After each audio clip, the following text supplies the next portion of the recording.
Bonjour à tous, je vais vous faire part d'un témoignage aujourd'hui qui est magnifique. On a déjà entendu des choses similaires, mais je pense qu'on a encore besoin de l'entendre pour comprendre le processus, pour comprendre qu'il se passe de quelque chose de très beau, de très grand, surtout chez les messieurs qui vivent le processus sans en être conscients. Alors voilà, c'est une jeune ado de 16 ans qui m'expliquait ça lors d'une séance. Donc déjà, elle a une lumière incroyable, tout va très vite chez elle. Donc en même temps, elle vit à la fois son adolescence et sa purification de flamme jumelle, ce qui ne doit pas être simple au quotidien. Donc je vis vraiment un grand respect pour elle parce que elle a l'air de plutôt bien gérer. Donc en fait, elle est consciente qu'il y a un garçon dans son lycée qui est sa FJ. Bah alors lui n'en a pas du tout conscience, hein. Il est pas vraiment le chevalier servant qu'on pourrait espérer. Donc ils sont vraiment en décalage. Elle ressent cet amour, elle voit ce jeune homme qui n'est pas à la hauteur. Pas à la hauteur dans le sens où euh, il est assez mature, il va faire tout ce qu'il ne faut pas, comme ce que on peut voir chez les jumeaux en début de parcours. Ils vont pas là où il faut, en fait. Et on les voit un peu errer, et puis on se dit, mais je suis vraiment tombée amoureuse de cette personne-là, c'est pas celle que j'avais vue au début. Est-ce que cette personne que je vois, qui est formidable, je l'ai fantasmée? Donc elle se pose toutes ces questions-là alors qu'elle a 15-16 ans. Vous vous rendez compte? Alors heureusement, sa maman la vit, elle l'accompagne beaucoup et puis elle vit le processus un peu en parallèle, donc c'est assez fort.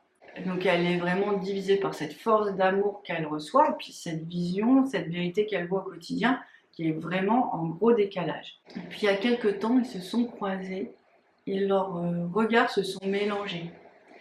Elle m'expliquait qu'elle a vécu vraiment un grand moment d'intensité énorme, qu'elle était dans un autre espace de conscience, il n'y avait plus rien autour d'elle, tout était très différent, tout était tout en lumière, sont vraiment rentrés dans autre chose, il n'y a pas beaucoup de mots pour le dire. Et à ce moment-là, elle a entendu la voix de sa flamme jumelle, de son âme, puisque ça a duré quelques instants, mais ça a semblé une éternité, qui lui a dit « Ne t'inquiète pas, je vais me réveiller bientôt ». Donc je remercie cette flamme jumelle, hein, cette jeune fille d'avoir bien voulu partager ça avec nous parce que, bon déjà moi j'ai pas du tout vécu des choses comme ça. J'ai beau regarder les yeux de ma vie, je ne suis pas propulsée dans ces grands espaces assez incroyables.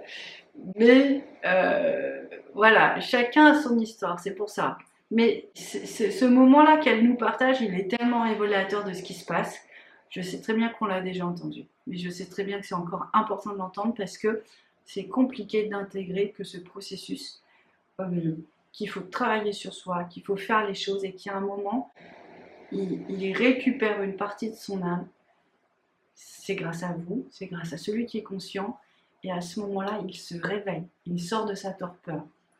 Je pense qu'il fallait le rappeler parce que on ne comprend pas ce procédé comme maintenant, comme il y a 6 mois ou comme il y a 1 an. Et puis que c'est quand même un fait récurrent. Moi, ça me rassure toujours de savoir qu'il y a des choses qu'on retrouve dans beaucoup de chemins de flammes jumelles. Pour moi, chaque chemin est unique. On va avoir des petits signes, des choses complémentaires, beaucoup de synchronicité. On sent cette grande transformation. Et surtout, malheureusement, cette grande épreuve parce que ça fait partie du chemin, quoi.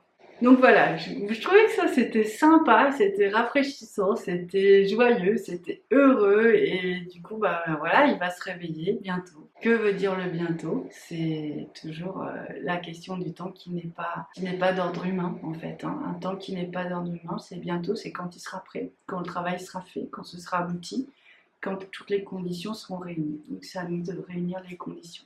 Donc voilà, je voulais vous dire ça. Et puis bah, j'attends vos commentaires, hein, je me régale à les lire et puis voir pour vous qu'est-ce que ça suscite, où ça vous amène, à quoi ça vous fait penser. Allez, je vous embrasse et puis je vous dis à bientôt. Ciao!